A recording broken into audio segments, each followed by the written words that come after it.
ট্রেনের ইতিহাসে আমরা এর আগের দিন আলোচনা করেছিলাম বিভিন্ন সভা সমিতিগুলো নিয়ে। তার মধ্যে হিন্দু মেলা ছিল, ভারত সভা ছিল। আজকে আমরা জাতীয়তাবাদের অন্য একটি অধ্যায় আলোচনা করব, যেখানে বলা হয়েছে লেখায় রেখায় জাতীয়তাবাদের উদ্ভব।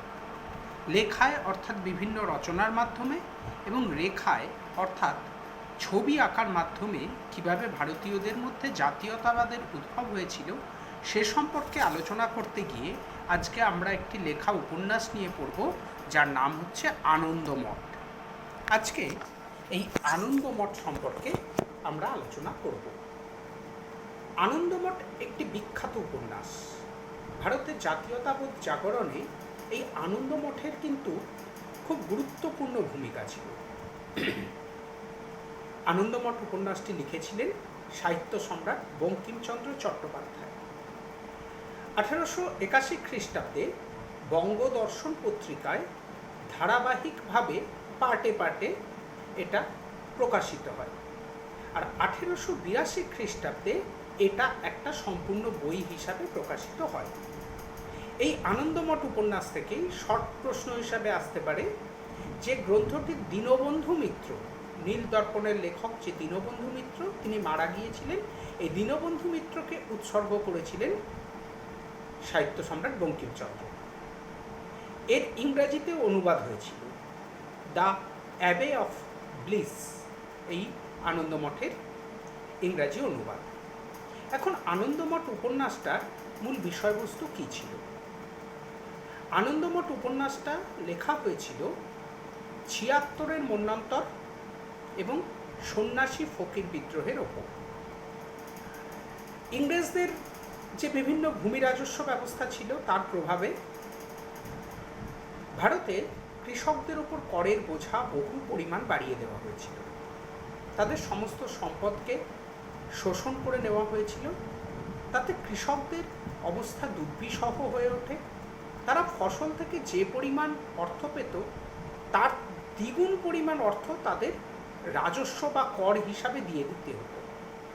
এই অবস্থায় সারা বাংলা জুড়ে 1770 খ্রিস্টাব্দে দেখা দেয় এক ভয়াবহ দুর্ভিক্ষ, যার নাম 76-এর মন্বন্তর। কারণ বাংলার 1176 বঙ্গাব্দে এই দুর্ভিক্ষ হয়েছিল। এই দুর্ভিক্ষকে কেন্দ্র করে বাংলায় প্রায় 90 লক্ষ মানুষের মৃত্যু হয়েছিল।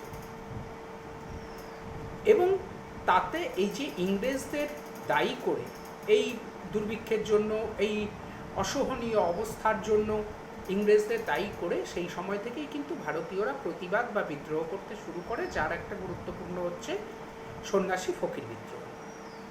সেটা হয়েছিল 1770-72 খ্রিস্টাব্দ নাগাদ। আর তার 100 বছরেরও বেশি পরে 1881-82 খ্রিস্টাব্দে এই আনন্দমঠ উপন্যাসে সেই পটভূমিতেই কিন্তু উপন্যাসটি লিখেছেন বঙ্কিমচন্দ্র। এখানে তিনি দেখিয়েছেন যে মহেন্দ্র সিং এবং তার স্ত্রী কল্যাণী, তারা গ্রামের একটা সম্ভ্রান্ত পরিবার, গৃহস্থ পরিবার। তাদের সব কিছু ছিল, খাওয়া দাওয়ার কোনো অভাব ছিল না।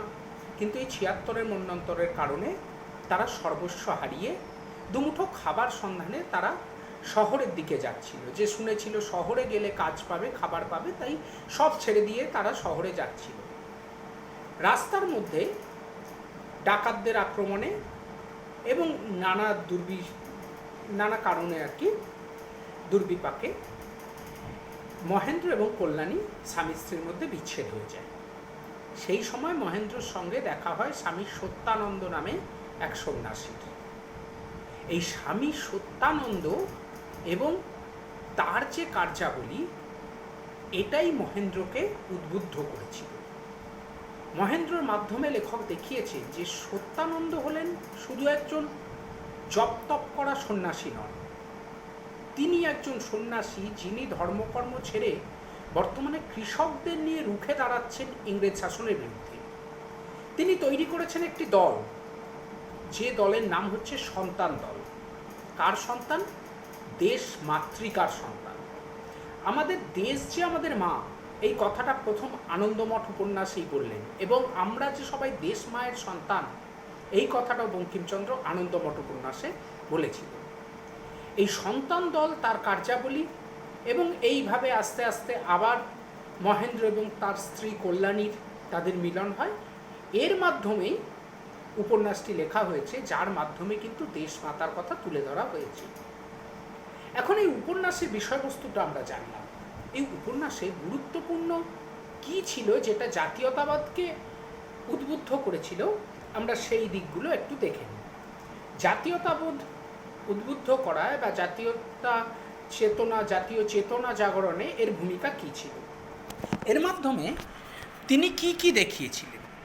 বঙ্কিমচন্দ্র এর মাধ্যমে দুর্ভিক্ষের মাধ্যমে দেশের যে দুরবস্থা হয়েছিল সেটা তিনি তুলে ধরেছিলেন এই উপন্যাসে।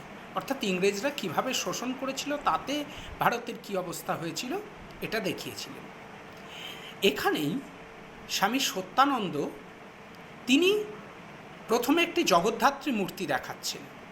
জগদ্ধাত্রী মূর্তি মানে সারা গা গয়নায় ভর্তি।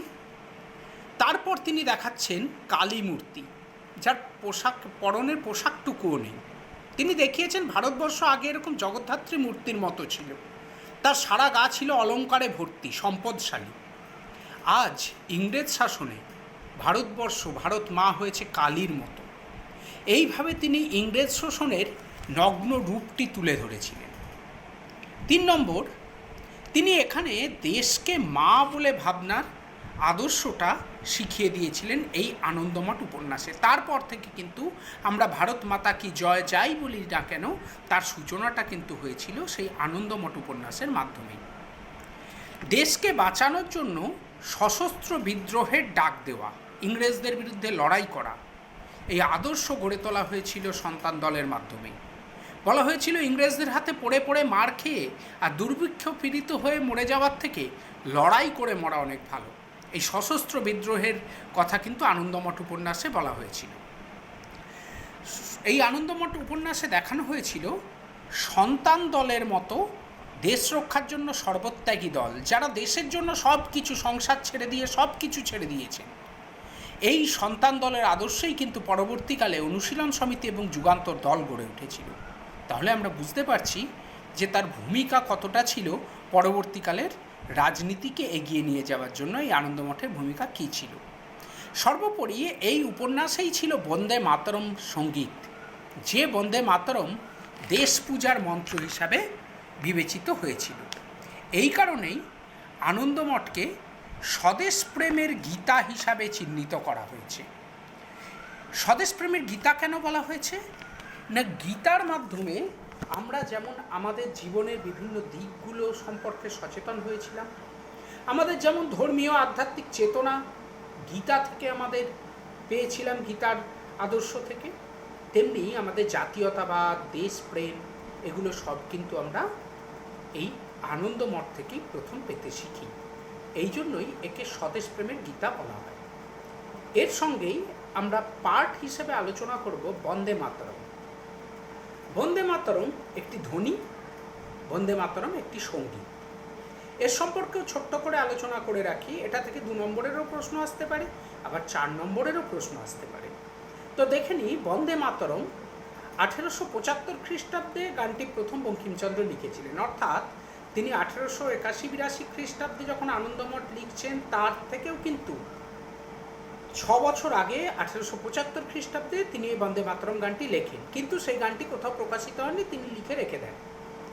আনন্দমঠ উপন্যাসে দেবী দুর্গার মন্ত্রোচ্চারণের বদলে তিনি এই গানটি প্রকাশ করেন। বন্দে মাতরম কথার অর্থ কি?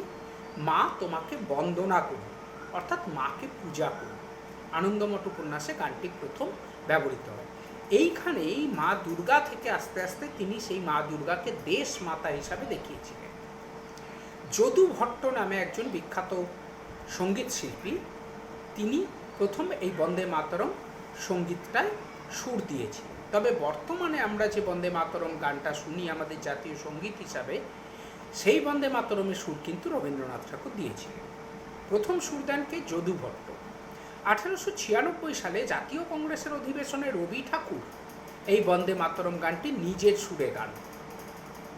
তারপরে স্বদেশী আন্দোলনের সময় এই বন্দে মাতরম সঙ্গীত এবং বন্দে মাতরম ধ্বনি, এই বন্দে মাতরম শব্দ বহু মানুষের মনে বিদ্রোহের বিপ্লবের আগুন জ্বালিয়ে দিয়েছিল। স্বদেশী আন্দোলনের সময় রাস্তায় দাঁড়িয়ে প্রচার করার সময়, ইংরেজদের লাঠি খাওয়ার সময় তারা চিৎকার করে বলেছিল বন্দে মাতরম। আমরা জানি সুশীল সেনের কথা, 16 বছরের কিশোর, যাকে কিংসফোর্ড শুধু এই বন্দে মাতরম বলার অপরাধে বেত্রাঘাতে রক্তাক্ত করে মাটিতে ফেলে দিয়েছিলেন, কিন্তু সে তবু বারবার বন্দে মাতরম বলে গেছে। এই বহু বিপ্লবী, ক্ষুদিরাম প্রফুল্ল চাকি থেকে আরম্ভ করে বহু বিপ্লবী মৃত্যুর আগে তারা এই বন্দে মাতরম ধ্বনি চিৎকার করে বলে গেছে। আমরা দেখেছি যে মাতঙ্গিনী হাজরা, তিনিও বুকে গুলি লাগা অবস্থায় এই বন্দে মাতরম ধ্বনি কিন্তু দিয়ে গেছে। এইভাবে বন্দে মাতরম ধ্বনিটি বিপুল জনপ্রিয়তা পান।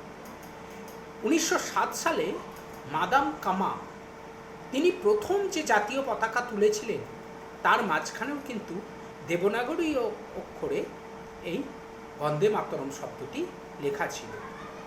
1909 খ্রিস্টাব্দে অরবিন্দ ঘোষ তিনি এই বন্দে মাতরমটির ইংরাজিতে অনুবাদ করেন। আর বন্দে মাতরমের ঐতিহ্য দেখে স্বাধীনতার পর একে জাতীয় সঙ্গীতের মর্যাদা দেওয়া হয়, ন্যাশনাল সং। আর ন্যাশনাল অ্যান্থেম বা জাতীয় স্তোত্র হচ্ছে আমাদের জনগণমন। এইভাবে বঙ্কিমচন্দ্রের আনন্দমঠ এবং বন্দে মাতরম সঙ্গীত ভারতের জাতীয়তাবাদ উদ্ভবে একটা গুরুত্বপূর্ণ ভূমিকা নিয়েছিল। এর সঙ্গে সঙ্গে আমরা পড়ব বর্তমান ভারতের কথা। বর্তমান ভারত এই গ্রন্থটি লিখেছিলেন স্বামী বিবেকানন্দ। স্বামী বিবেকানন্দ সেই সময় কর্মযোগ, জ্ঞানযোগ, প্রাচ্য পাশ্চাত্য প্রভৃতি বহু গ্রন্থ লিখেছিলেন। তার মধ্যে সবচেয়ে উল্লেখযোগ্য ছিল এই বর্তমান ভারত। বর্তমান ভারত 1899 সালে বেলুর মঠের যে পত্রিকা, মুখপত্র, সেই উদ্বোধন পত্রিকায় প্রবন্ধ আকারে প্রকাশিত হচ্ছিল। পরে বিবেকানন্দর মৃত্যুর পরে 1905 সালে এটি পূর্ণাঙ্গ বই হিসাবে প্রকাশিত হয়। এর বিষয়বস্তু কী ছিল? এর বিষয়বস্তু ছিল বৈদিক যুগ থেকে ব্রিটিশ শাসন পর্যন্ত ভারতের ইতিহাস, সমাজ, রাজনীতির কথা বিবেকানন্দ এখানে বলে গেছে। বিবেকানন্দ খুব সুন্দরভাবে ভারতের সমাজ রাজনীতির কথা তুলে ধরে গেছে। তিনি বলেছেন একদম প্রাচীনকালে ভারত পরিচালিত হতো ব্রাহ্মণদের দ্বারা। তারপরের যুগে ক্ষত্রিয়রা, রাজারা শাসনভার পায় এবং রাজারাই ভারতকে নিয়ন্ত্রণ করে। তার পরবর্তীকালে দেখা যায় জমিদার এবং ব্যবসায়ী সম্প্রদায়, বণিক সম্প্রদায়, তাদের হাতে প্রচুর অর্থ আসে, যাদেরকে বলা হতো বৈশ্য সম্প্রদায়। তারা সমাজের মূল চালিকা শক্তি হিসাবে দেখা দেয়। তাহলে সমাজ বিভক্ত ছিল, বিবেকানন্দ বলেছিলেন 4টি ভাগে: ব্রাহ্মণ, ক্ষত্রিয়, বৈশ্য, শূদ্র। ব্রাহ্মণদের আধিপত্য হয়েছে, চলে গেছে; ক্ষত্রিয়দের আধিপত্য হয়েছে, চলে গেছে; বৈশ্যদের আধিপত্য চলছে। এরপরে একদিন শূদ্রদের যুগ আসবে। তিনি বলেছেন এই শূদ্রকে কখনোই পেছনে ঠেলে রাখলে হবে না। এই শূদ্রদের শ্রমের দ্বারাই গোটা ভারতবর্ষ, গোটা বিশ্ব চলছে। এদেরকে জাগ্রত করতেই হবে। এরাই একদিন জাগ্রত হয়ে গোটা সমাজকে গড়ে তুলবে। এই শূদ্র জাগরণের কথা তিনি বারবার বলেছেন এবং শূদ্র আধিপত্যের কথা বলেছেন, যে যারা দেশের জন্য পরিশ্রম করছে একদিন দেশটা তাদের হাতে আসবে। যে শ্রমিক শ্রেণীর কথা মার্ক্সবাদে বলা হয়েছে, সেই বৈজ্ঞানিক সমাজতন্ত্রবাদের কথাই কিন্তু অন্যভাবে বিবেকানন্দ শূদ্র জাগরণের মাধ্যমে বলে গেলেন।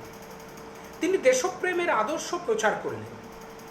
দেশপ্রেমের আদর্শ প্রচার করতে গিয়ে তিনি নানান দিক তুলে ধরলেন।